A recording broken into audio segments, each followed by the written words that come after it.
Shalom, Bapak, Ibu, dan Saudara yang terkasih dalam Tuhan Yesus Kristus. Puji Tuhan, pada hari ini masih diberi kesempatan untuk mendengarkan renungan harian. Yang pada kesempatan ini saya mewakili dari Komisi Pemuda GKJ Sukoharjo. Sebelum kita mengawali renungan pada hari ini, mari kita berdoa. Saya hantarkan. Allah Bapa yang berdalam kerajaan surga, menyapa selamanya. Mengucap syukur ya Bapa, di pagi yang cerah ini Engkau membangunkan kami dengan kondisi yang sehat. Dan terima kasih ya Bapa atas setiap berkat-berkat-Mu yang melimpah pada kehidupan kami. Ya Bapa, sebentar lagi kami akan mendengarkan firman-Mu.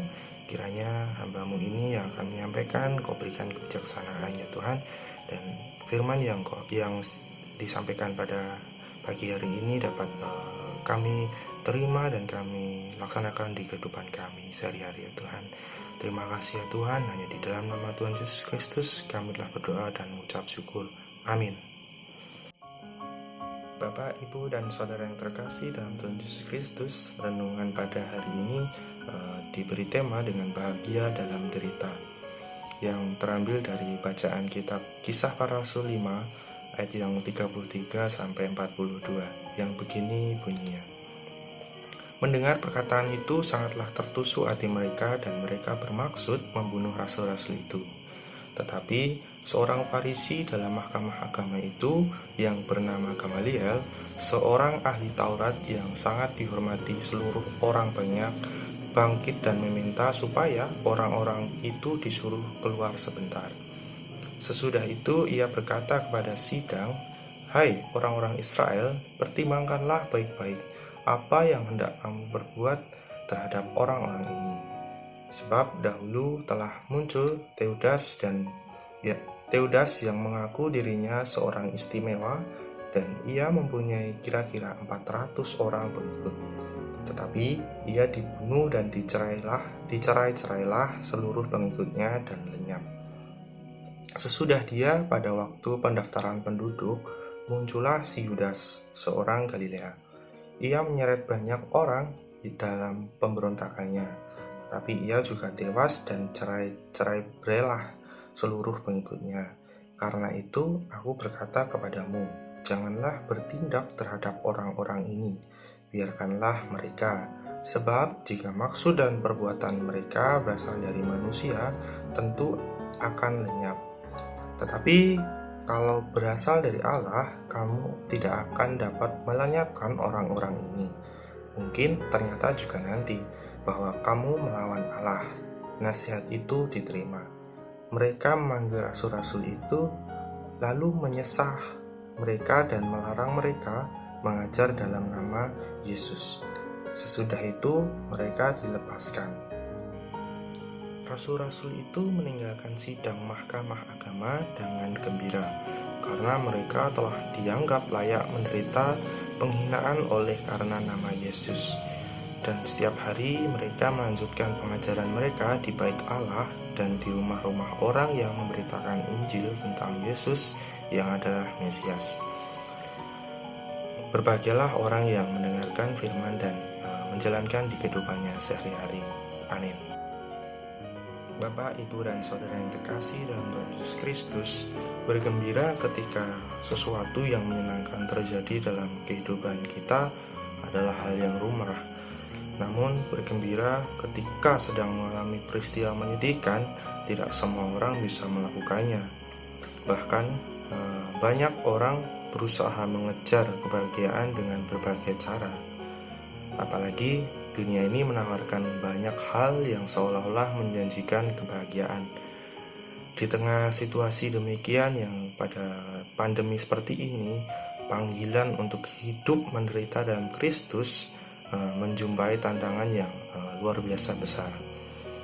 Pada masa perjuangan gereja mula-mula, para rasul mengalami penderitaan hebat. Tekanan, penindasan, fitnah, bahkan penganiayaan adalah hal yang biasa. Baru saja keluar dari penjara, mereka harus kembali menghadapi sidang mahkamah agama Yahudi. Gamaliel yang seorang Farisi yang kewibawaannya diakui di kalangan para Sanhedrin menasihati agar rasul-rasul itu tidak dijatuhi hukuman.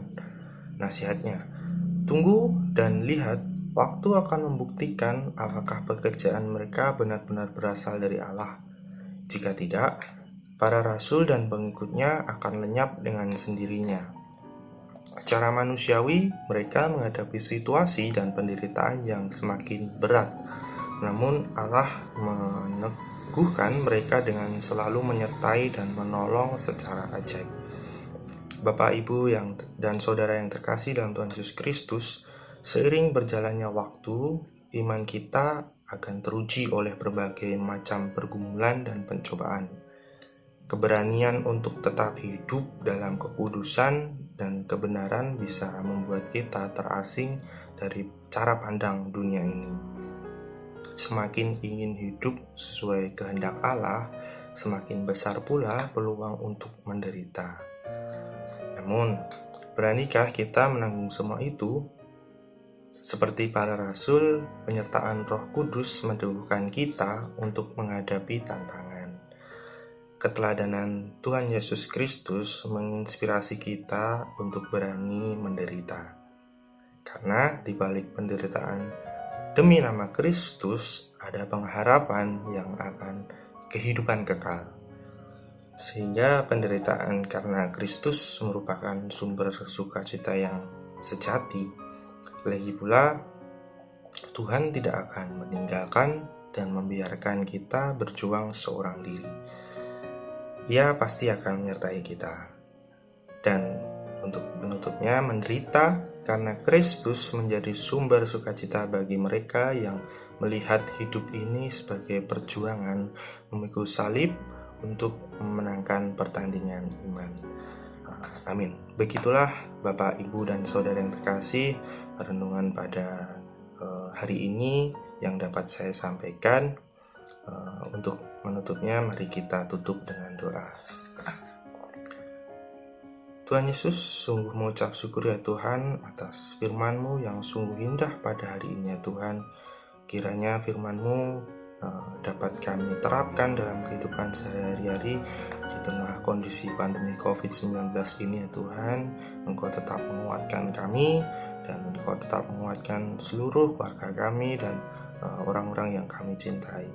Ya Tuhan, sebentar lagi kami akan melaksanakan atau melanjutkan kegiatan kami selanjutnya. Kiranya Engkau selalu menyertai kami dan Engkau selalu memberkati kami. Terima kasih ya Tuhan, hanya di dalam nama Tuhan Yesus Kristus kami telah berdoa dan mengucap syukur. Haleluya, amin. Terima kasih, begitulah firman yang dapat saya sampaikan pada hari ini. Selamat melanjutkan aktivitas yang selanjutnya. Tuhan Yesus memberkati.